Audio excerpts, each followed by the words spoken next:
વિદ્યાર્થી મિત્રો, કેમ છો? મજામાં ને? ગુડ મોર્નિંગ, જય માતા. તન્યા એજ્યુકેશન કેમ્પસ દ્વારા આપણે જે ઓનલાઈન વિડિયો ટીચિંગની આ પ્રક્રિયા શરૂ છે તેમાં હું તમારા બધા જ વિદ્યાર્થી મિત્રોનું સ્વાગત કરું છું. હવે વિદ્યાર્થી મિત્રો, આપણે જે ઓનલાઈન વિડિયો ટીચિંગની પ્રક્રિયા શરૂ છે જેમાં વિષય વિજ્ઞાનમાં આપણે પાઠ 15 છે પ્રકાશ, જેના વિશે આપણે આગળના પીરિયડમાં ઘણી સમજૂતી મેળવી લીધી. જેમાં આપણે શું સમજ્યા? સૌપ્રથમ આપણે સમજ્યા કે પ્રકાશ સીધી રેખામાં ગતિ કરે છે, એટલે કે પ્રકાશની જે દિશા છે એ હંમેશા સીધી હોય છે. જો તમે એમાં અવરોધ ઊભો કરો એટલે વચ્ચે કોઈ વસ્તુ રાખો તો જ પ્રકાશ પોતાની દિશા બદલે છે. સૂર્યમાંથી આવતું સીધું કિરણ પૃથ્વી ઉપર પડે છે, એટલે કે સીધી જ રેખામાં એ ગતિ કરે છે. અને બીજું આપણે એ પણ જોયું હતું કે પ્રકાશ જે દિશામાંથી આવતો હોય એ દિશામાં જો તમે અરીસો રાખો તો એ પોતાની દિશા બદલી નાખે છે, એટલે કે બીજી દિશામાં ગતિ કરે છે. ત્યારબાદ આપણે જોયું હતું પ્રકાશનું પરાવર્તન, એટલે પ્રકાશ છે એ પરાવર્તન કરે છે. એના વિશે આપણે બે પ્રવૃત્તિ પણ જોઈ હતી કે પ્રકાશ છે એની દિશામાં વચ્ચે તમે અરીસો રાખો તો એ પોતાની દિશા બદલી નાખે છે. આ ઉપરાંત પાણી પણ પરાવર્તન તરીકે વર્તે છે, જેના વિશે મેં એક સ્ટોરી પણ કીધી હતી ચતુરાઈ સસલાની, કે જેમાં પાણી પણ પરાવર્તન તરીકે વર્તે છે. એટલે કે અહીંયા આપણે એ પણ જોયું હતું પ્રકાશનું પરાવર્તન કેવી રીતે થાય છે. ત્યારબાદ આપણે આના આગળના પીરિયડમાં શું જોયું તો કે જમણી બાજુ કે ડાબી બાજુ. ખાસ મેં કીધું હતું ને, કર્યું કોઈ વિદ્યાર્થી મિત્રોએ? અને આગળના પીરિયડમાં મેં તમને કીધું હતું કે તમારે અરીસાની સામે ઊભું રહેવાનું છે અને અરીસાની સામે ઊભું રહે તમારો જમણો હાથ અથવા ડાબો હાથ. જો જમણો હાથ ઊંચો કરો તો અરીસામાં કયો દેખાય છે અને ડાબો હાથ ઊંચો કરો તો અરીસામાં કયો દેખાય છે. એ મેં તમને કીધું હતું કે તમારે આ પ્રવૃત્તિ કરવાની છે. તમે ડાબા હાથ વડે તમારો ડાબો કાન પકડો તો અરીસામાં કયો દેખાય છે. એના વિશે મેં તમને આગળના પીરિયડમાં કીધું હતું. મને આશા છે તમે કરેલી ને આ પ્રવૃત્તિ. આ ઉપરાંત હજી એક પ્રવૃત્તિ મેં તમને કીધું હતું કે તમે એક પેજની અંદર અથવા એક બુકની અંદર એબીસીડી લખો, આખી એબીસીડી A થી Z સુધી. પછી અરીસાની સામે રાખો તો અરીસાની સામે રાખતા તમને કયા અક્ષર એવા ને એવા દેખાય, ઊંધા નથી દેખાતા. મેં કીધું હતું ને આ પ્રવૃત્તિ કે તમે કરજો. તમે ઓ જોજો, હું તમને એક્ઝામ્પલ તરીકે કહું. ઓ છે ને એવો ને એવો દેખાશે, ઊંધો દેખાશે. ને એ ઉપરાંત આઈ અને ઓ બે શબ્દ મેં કીધા. આના સિવાયના જ્યારે સ્કૂલ ખુલશે ત્યારે હું તમને આનો પ્રશ્ન પૂછીશ કે કયા કયા વિદ્યાર્થી મિત્રોએ આ પ્રવૃત્તિ કરેલી છે. ત્યારબાદ આપણે આ જોયું હતું કે ડાબી જમણી A થી Z સુધીની જે પ્રવૃત્તિ મેં આપેલી. આના બાદ આપણે એમ્બ્યુલન્સનું પણ સમજ્યા હતા કે એમ્બ્યુલન્સની ઉપર ઊંધા અક્ષરે એમ્બ્યુલન્સ શા માટે લખેલું હોય છે. તો વિદ્યાર્થી મિત્રો, ઊંધા અક્ષરે એટલા માટે એમ્બ્યુલન્સ લખેલું હોય છે કે આગળ જે વાહન જાય છે અને અરીસામાં એમ્બ્યુલન્સ સીધું દેખાય અને આપણે સારા નાગરિક તરીકે એમ્બ્યુલન્સને જગ્યા આપી શકીએ કે એ આગળ જઈ શકે અને એમાં જે દર્દી છે એને સમયસર હોસ્પિટલ પહોંચાડી શકે. ત્યારબાદ વિદ્યાર્થી મિત્રો, આપણે એમાં એક પ્રવૃત્તિ પણ કરેલી હતી, પ્રવૃત્તિ 15.4. પ્રવૃત્તિ 15.4 માં આપણે મેં કીધું એમ કે ડાબો હાથ ઊંચો કર્યો તો અરીસામાં જમણો દેખાય છે, જમણો ઊંચો કર્યો તો ડાબો દેખાય છે. ત્યારબાદ આપણે સમજ્યા હતા ગોળીય અરીસા સામેની રમત. બુધો અને પેલી બંને જમવા બેઠા હતા અને એને ચમચીમાં જોયું તો ચમચીના આગળના ભાગમાં અને પાછળના ભાગમાં બંનેમાં પ્રતિબિંબ જોવા મળ્યું. આગળના ભાગમાં છે એ બુધો એમ કહે છે કે મને તો મારા જેવડું જ પ્રતિબિંબ મળે છે. પછી પહેલી એ પાછળના ભાગમાં જોયું તો એમ કહે છે કે મને તો થોડું નાનું પ્રતિબિંબ જોવા મળે છે. એટલે કે અહીંયા બે પ્રકાર પડે છે, અંતર્ગોળ અરીસો અને બહિર્ગોળ અરીસો. અંતર્ગોળ અરીસોની ડેફિનેશન હજી એક પણ વિદ્યાર્થી મિત્રો, જેની સપાટી અંદરની તરફ ચળકતી હોય. અંતર્ગોળ એટલે યાદ રાખવાનું કે જેની સપાટી અંદરની તરફ ચળકતી હોય અને અરીસા તરીકે વર્તે. તેના તરીકે અરીસા તરીકે, એટલે કે એમાં આપણું પ્રતિબિંબ આપણે જોઈ શકીએ એવા તરીકે વર્તે એને અંતર્ગોળ અરીસો કહેવાય છે. અને બીજું એટલે કે જેની બહારની સપાટી ચળકતી હોય એટલે કે જેની બહારની સપાટી ચળકતી હોય અને શેના તરીકે વર્તે તો કે અરીસા તરીકે વર્તે એને બહિર્ગોળ અરીસો કહેવાય છે.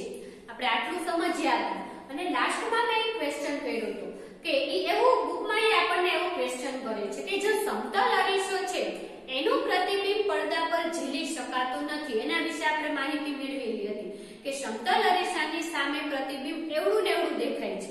એ તો આપણે હમણાં જ પ્રયોગ કર્યો ને કે સમતલ અરીસાની સામે તમે ઊભા હોય તો તમારે 5 ની છે તો 5 ની જ દેખાય, તમે 8 ના દેખાવ નહીં. તમે પાતળા હોય તો પાતળા જ દેખાવ છો, જાડા દેખાતા નથી. જો હું સમતલ અરીસાની વાત કરું છું, પછી મેં એક્ઝામ્પલ આપ્યું હતું, તમે કે બહાર ગયા હોય અને અરીસો છે થોડો ઉપસેલો હોય તો ત્યાં તમે પાતળા હોય તો જાડા દેખાવ, નીચા હોય તો ઊંચા દેખાવ.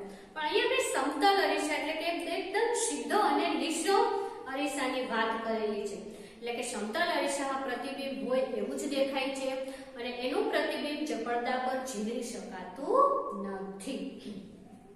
છેલ્લે આપણે લાસ્ટ એટલે આગળના પીરિયડમાં મેં લાસ્ટ કીધું હતું કે હવે આપણે સમજવાનું છે કે જો અંતર્ગોળ અને બહિર્ગોળ અરીસો છે એનું પ્રતિબિંબ પડદા પર ઝીલી શકાય કે નહીં, એના વિશે હવે આજે આ પીરિયડમાં આપણે વાત કરવાની છે.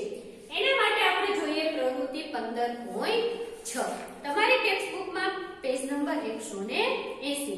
સૌપ્રથમ એને એક સાવચેતી આપી છે. જો એક પિંક કલરના બોક્સની અંદર કે તમે જ્યારે સૂર્યની સામે જાઓ છો ત્યારે ડાયરેક્ટ તમે સૂર્યને ન જુઓ. શા માટે? તો કે ડાયરેક્ટ સૂર્યના કિરણો આપણી આંખમાં પ્રવેશે તો આંખને નુકસાન થાય છે. વિદ્યાર્થી મિત્રો, શું થાય છે? આંખને નુકસાન થાય છે. તમે ઘણીવાર 1 સેકન્ડ અથવા તો 1 મિનિટ માટે સૂર્યની સામે જોઈ અને પછી નીચું જોજો, તમને બધું કેવું દેખાય છે? ઝાંખું દેખાય છે, કાળું કાળું દેખાય છે. જો તમે થોડી વાર માટે પણ આવું અનુભવ કરી શકો તો તમે એકી સાથે જો સૂર્યની સામે જુઓ તો આપણી આંખને નુકસાન થાય છે. એટલે એને એક સાવચેતી આપી છે કે ક્યારેય ડાયરેક્ટ આંખ દ્વારા સૂર્યને જોવો નહીં. હવે અહીંયા એક પ્રવૃત્તિ છે 15.6. એક અંતર્ગોળ અરીસો લેવાનો છે. હવે અંતર્ગોળ અરીસો છે એ આપણે લેવાનો છે.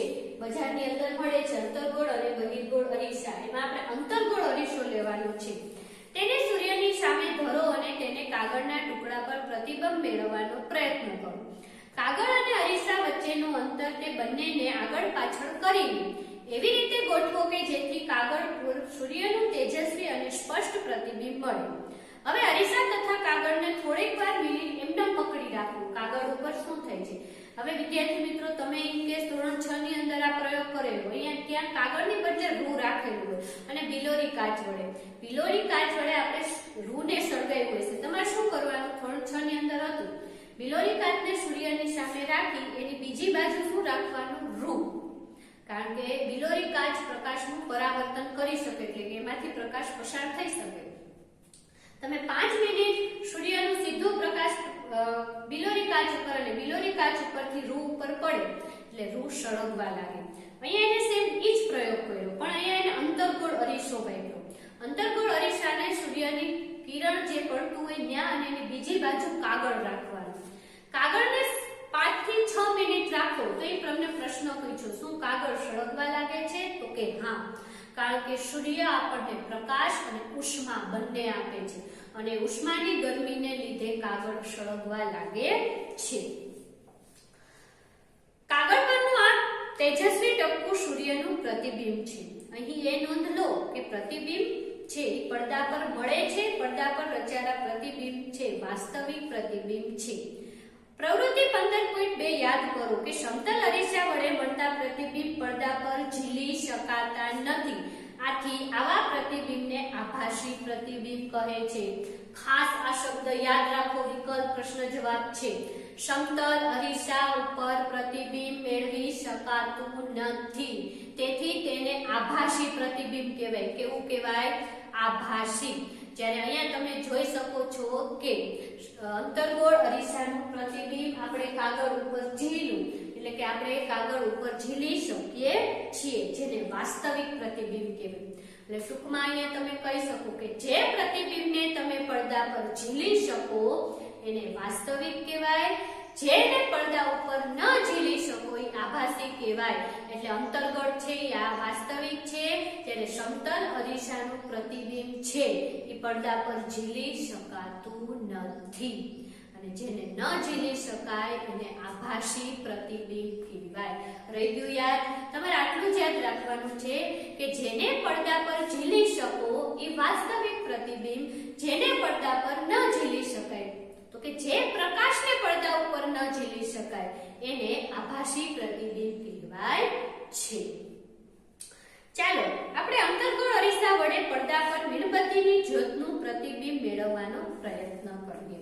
હવે અહીંયા આપણે કાગળનો કર્યો તો હવે એમ કહે છે કે હવે આપણે આગળ વધીએ અને આગળ વધીને આપણે મીણબત્તી છે એને રાખીએ. અને શું મીણબત્તીનું પ્રતિબિંબ પડદા પર ઝીલી શકાય છે? જો ઝીલી શકાય વિદ્યાર્થી મિત્રો તો આ અંતર્ગોળ અરીસો છે એનું વાસ્તવિક પ્રતિબિંબ છે મીણબત્તીનું એ કેવું દેખાય છે એ આપણને જોવા મળશે. પ્રવૃત્તિ 15.7 આપી છે. અંતર્ગોળ અરીસાને સ્ટેન્ડ પર ગોઠવો. તમે સામે જોઈ શકો છો 181 માં પેજ ઉપર કે એક સમતલ અરીસા ઉપર સ્ટેન્ડ છે, મીણબત્તીને ગોઠવી છે. અરીસાને સ્થિર રાખી તેને ગોઠવો અને ટેબલ પર ગોઠવો. આશરે 15 સેન્ટીમીટર બાય 10 સેન્ટીમીટર માપનો સફેદ કાગળ અથવા તો કાર્ડબોર્ડ લઈ પડદા તરીકે વર્તો. પડદો આપણે કાપડનો નથી રાખવાનો, એની જગ્યાએ તમે કાર્ડબોર્ડ એટલે કે તમે જે ડ્રોઈંગ શીટ વાપરો છો એનાથી થોડું જાડું કાર્ડબોર્ડ આવે એને પણ તમે પડદો બનાવી શકો છો. અરીસાની આશરે 50 સેમી દૂર ટેબલ પર સળગતી મીણબત્તીને ગોઠવી દો. પડદા પર મીણબત્તીની જ્યોતનું પ્રતિબિંબ મેળવવા પ્રયત્ન કરો. પડદાને આગળ પાછળ ખસેડો. શું તેનું પ્રતિબિંબ તમને સ્પષ્ટ પડદા પર દેખાય છે? હવે એમ કહે છે કે તમે એક મીણબત્તી છે એ મીણબત્તીને સળગાવો અને અરીસા સામે રાખો. તમે પ્રવૃત્તિ જુઓ વિદ્યાર્થી મિત્રો, આકૃતિ 15.5. તમે સાવ નજીક એમાં પહેલી આકૃતિ જુઓ, મીણબત્તી એની સામે પડદો અને એક બાજુ શું છે અરીસો. તો મીણબત્તીનો પ્રકાશ અરીસા ઉપર ફેલાય છે એટલે અરીસા ઉપર આવે છે, અરીસામાંથી પાછો પડદા ઉપર જાય છે અને પડદા પર ઝીલી શકાય છે. એટલે અહીંયા એવું સાબિત થાય છે કે અંતર્ગોળ અરીસા વડે મીણબત્તીનું પ્રતિબિંબ પડદા પર ઝીલી શકાય છે. હવે એમ કહે છે કે તમે પડદાને થોડોક આગળ પાછળ કરો અને જુઓ કે શું મીણબત્તીનું પ્રતિબિંબ ઝીલી શકાય છે? તો કે હા વિદ્યાર્થી મિત્રો, મીણબત્તીનું પ્રતિબિંબ પડદા પર ઝીલી શકાય છે. જેથી જ્યોતનું સ્પષ્ટ પ્રતિબિંબ પડદા પર મળે છે. ખાતરી કરો કે અરીસા પર પડતા મીણબત્તીના પ્રકાશમાં અંતરરૂપ તો બનતો નથી ને? આ પ્રતિબિંબ સાચું છે કે વાસ્તવિક છે કે આભાસી? શું તે મીણબત્તીના જ્યોતના પરિણામ જેટલું જ છે? હવે એમ કહે છે કે જેવડું મીણબત્તી છે અને પ્રકાશ છે એવું જ તમને મળે છે. હવે મીણબત્તીને અરીસા તરફ ખસેડતા જુદા જુદા સ્થાને લઈ જાઓ. 15.1 માં તમારા અવલોકનની નોંધ કરો. જ્યારે મીણબત્તી અરીસાની તદ્દન નજીક છે ત્યારે પડદા પર પ્રતિબિંબ મેળવવું શક્ય છે ખરું? આપણે જણાય છે કે અંતર્ગત અરીસા વડે મળતું પ્રતિબિંબ વસ્તુના પરિણામ કરતાં નાનું મોટું હોઈ શકે અને વાસ્તવિક અથવા આભાસી પણ હોઈ શકે. હવે એમ કહે છે કે અંતર્ગોળ અરીસા છે એનું પ્રતિબિંબ વાસ્તવિક હોઈ શકે અને આભાસી હોઈ શકે. ક્યારેક મેળવી શકાય અને ક્યારેક ન મેળવી શકાય. અને એમ કહે છે તમે એકદમ નજીક લઈ જાઓ, પડદાની એકદમ નજીક લઈ જાઓ તો તમે પ્રતિબિંબ મેળવી શકાતા નથી. એટલે કેવું થઈ જાય? ત્યારે આભાસી થઈ જાય. તમે દૂર લઈ જાઓ એટલે વાસ્તવિક થઈ જાય, એટલે કે પડદા પર પ્રતિબિંબ ઝીલી શકાય છે.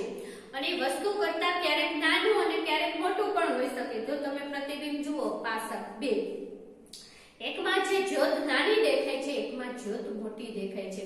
એટલે કે અંતર્ગોળ અરીસામાં પ્રતિબિંબ નાનું અને મોટું જોઈ શકાય છે. પ્રતિબિંબ આભાસી અથવા તો વાસ્તવિક પણ હોઈ શકે છે. આપણને જણાય છે કે અંતર્ગોળ અરીસા વડે મળતું પ્રતિબિંબ વસ્તુના પરિણામ કરતાં નાનું મોટું હોઈ શકે. વળી પ્રતિબિંબ વાસ્તવિક અથવા આભાસી પણ હોઈ શકે છે. અંતર્ગોળ અરીસા ઘણા હેતુઓ માટે વપરાય છે. હવે અહીંયા ખાસ આવે છે અંતર્ગોળ અરીસો ક્યાં ક્યાં ઉપયોગ થાય છે. તો તમે ડોક્ટરના અંતર્ગોળ અરીસા વડે આંખ, કાન અને નાકને ગળાની તપાસ કરતા કદાચ જોયા હશે. હવે જે ડોક્ટર આંખ, નાક અને કાનના ડોક્ટર હોય એની પાસે અંતર્ગોળ અરીસો હોય છે. એની જે ટોર્ચ હોય છે એમાં અંતર્ગોળ અરીસો હોય છે કે જેથી તે પ્રતિબિંબ છે એ જોઈ શકે છે. પછી ક્યાં થાય છે તો દાંતના જે ડોક્ટર છે, ડેન્ટિસ્ટ છે, ઈ ડોક્ટર પણ આ અંતર્ગોળ અરીસાનો ઉપયોગ કરે છે. ટોર્ચ, કાર, સ્કૂટરની હેડલાઇટના પરાવર્તક તરીકે અંતર્ગોળ અરીસો વપરાય છે. અંતર્ગોળ અરીસાનો ઉપયોગ ક્યાં ક્યાં થાય છે પ્રશ્ન છે.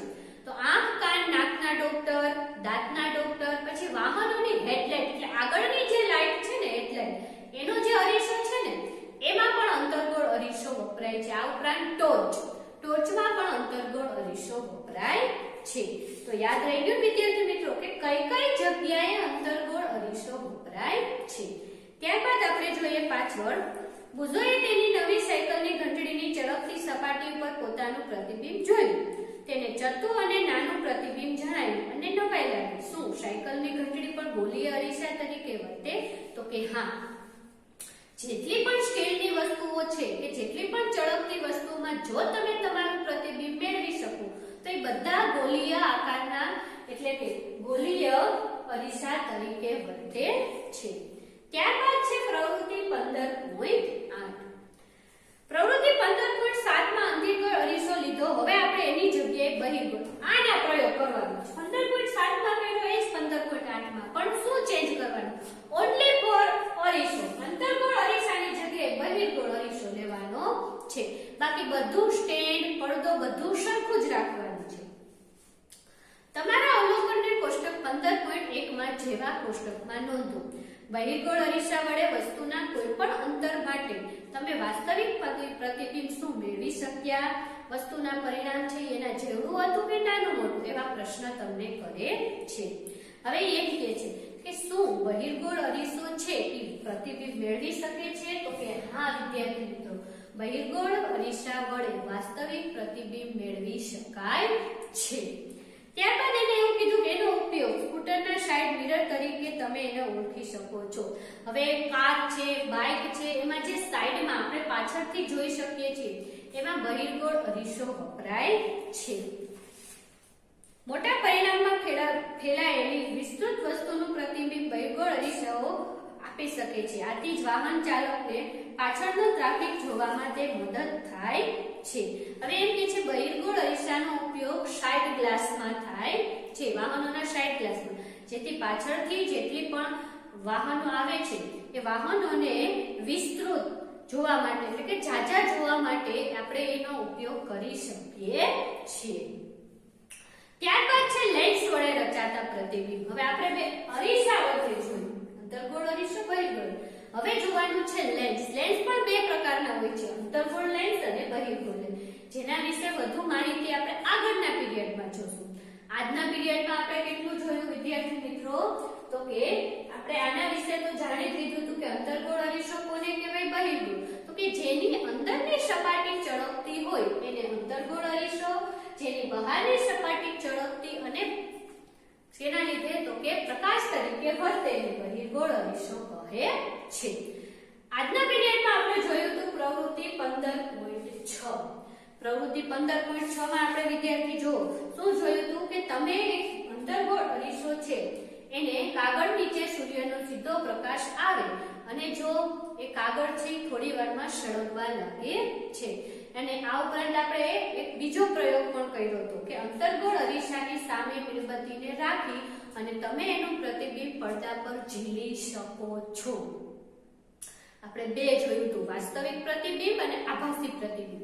જેનું પ્રતિબિંબ પડદા પર ઝીલી શકાય તેને વાસ્તવિક પ્રતિબિંબ કહે છે.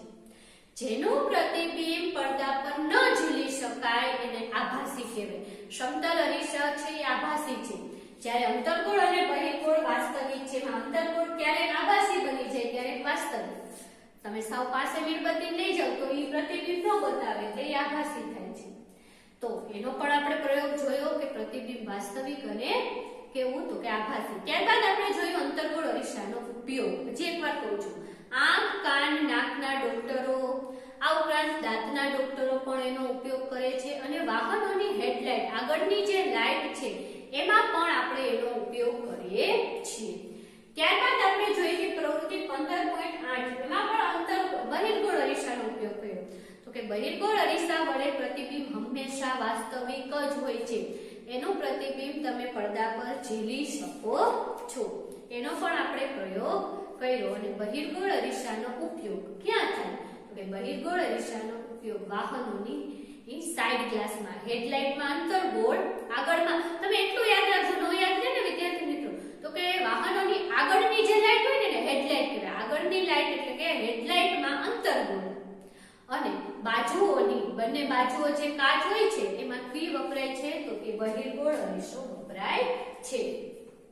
તો અહીંયા સુધી આપણે પાઠની સમજૂતી મેળવી લીધી. હવે મને આશા છે વિદ્યાર્થી મિત્રો કે તમને અંતર્ગોળ અરીસો, બહિર્ગોળ અરીસો, સમતલ અરીસો અને કે શેનું પ્રતિબિંબ પડદા પર ઝીલી શકાય, શેનું ન ઝીલી શકાય એ આવડી ગયેલું હશે. સ્કૂલ ખુલતા આ બધા જ પ્રશ્ન છે એ તમને પૂછીશ, તમારે મને જવાબ આપવાના છે. અને અંતર્ગોળ અરીસાનો ઉપયોગ ક્યાં થાય, બહિર્ગોળ અરીસાનો ઉપયોગ ક્યાં થાય, આ ખાસ. તો વિદ્યાર્થી મિત્રો આજના પીરિયડમાં આપણે અંતર્ગોળ અરીસા, બહિર્ગોળ અરીસા કેવી રીતે વર્તે છે એના વિશે આપણે સમજૂતી મેળવી. અને પછીના પીરિયડમાં આપણે લેન્સ વડે રચિત પ્રતિબિંબ, લેન્સ બે પ્રકારના હોય, અંતર્ગોળ અને બહિર્ગોળ, એના વિશે આપણે વધુ માહિતી આગળના પીરિયડ એટલે કે આના પછીના પીરિયડમાં મેળવશું. જય મા.